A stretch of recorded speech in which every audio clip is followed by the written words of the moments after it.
Hello, I'm Simon Anderson. Thanks for joining us for another edition of Afl Riverina TV. Now, umpiring crisis, they're not words that anyone wants to hear, but it was certainly the case on the weekend for our local competitions. Joining me at the desk to discuss it, Shane Buchanan from the Afl Riverina and Troy Mavroudis, the Southern New South Wales AFL Umpire Development Manager. Thanks for joining us both. No worries, thank you. Shane, tell us a little bit about what happened in round 9 and what's prompted the call for help. Yeah, basically on the weekend we had a situation which, a unique situation for us I suppose, in that we've had to, in 3 games didn't have umpires, or at least 2 umpires in the game. So basically in the Temora match we were able to obtain an umpire from Canberra.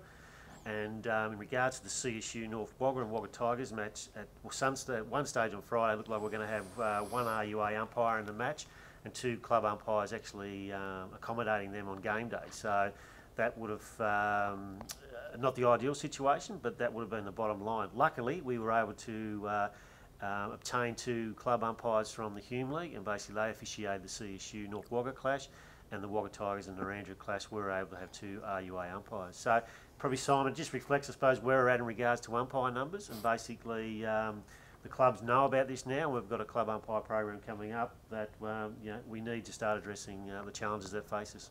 It's certainly not something that's going to be able to be done every week, but Troy, what steps have Afl Riverina put in place to address that umpire shortage? Okay, look, we're asking the clubs to, obviously they have club-appointed umpires, I suppose, in place at the moment to fulfil reserve games in FARA and RFL. We're looking at those umpires to take a next step up and participate in an umpire training session we'll have in Narrandera next Wednesday night, and then in Wagga Wagga the following Wednesday after that.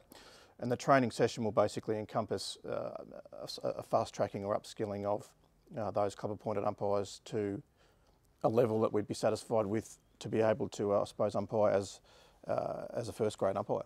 So, yeah.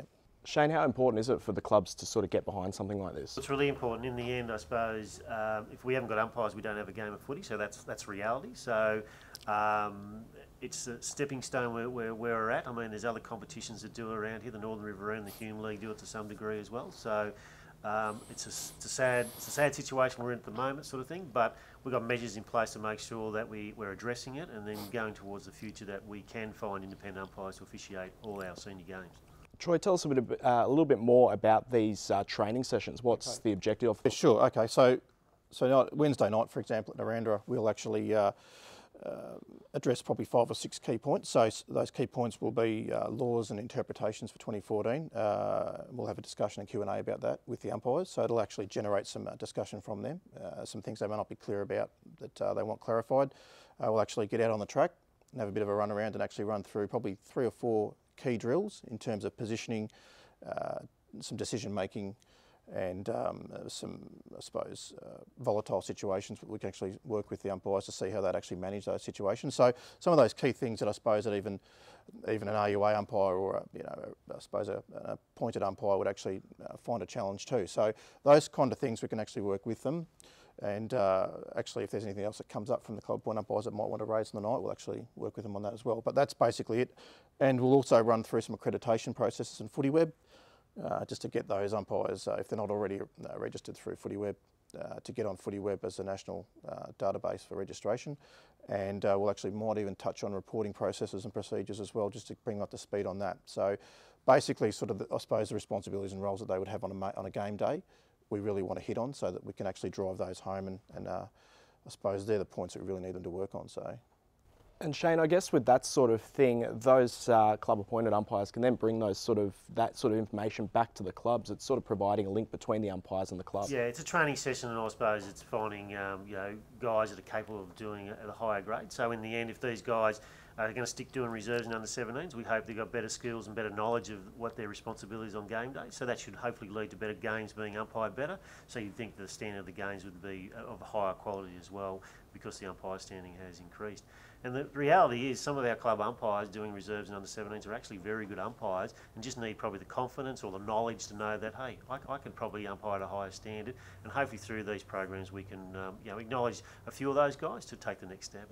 Because I guess there's really not that much. If you are doing the 17s and reserves, it's not a real big step up to first grade. No, and a lot of those guys, as Shane touched on, have actually probably got like 15, 20, even 15, 20 years of experience in actually umpiring themselves. So as we bring these sessions in where we get them to come to a central location and run through, and they actually network with other umpires as well and see how they're all going, that we may just touch them up a little bit and actually, put them to a pointier end and actually just polish their game up a bit more, which is probably what they may be lacking. So, and that may be all they need to take the next step. So, as Shane was saying, there's probably not, some of them there may not be that much difference, but and it gets everyone to have a look at each other and see everyone's tracking. So, these sort of nights, I suppose, we won't achieve, the end result in 2 nights, but these definitely will be. I suppose the catalyst for more of these nights further on down the year as well, and maybe even pre-season next year. So we'll actually roll that out probably more. Excellent. Well, it sounds like the wheels are in motion, as you regularly mentioned, next not a year. problem that's going to be fixed overnight, but definitely on the way to being solved. Guys, thank you very much for joining us. No problem. Thank you.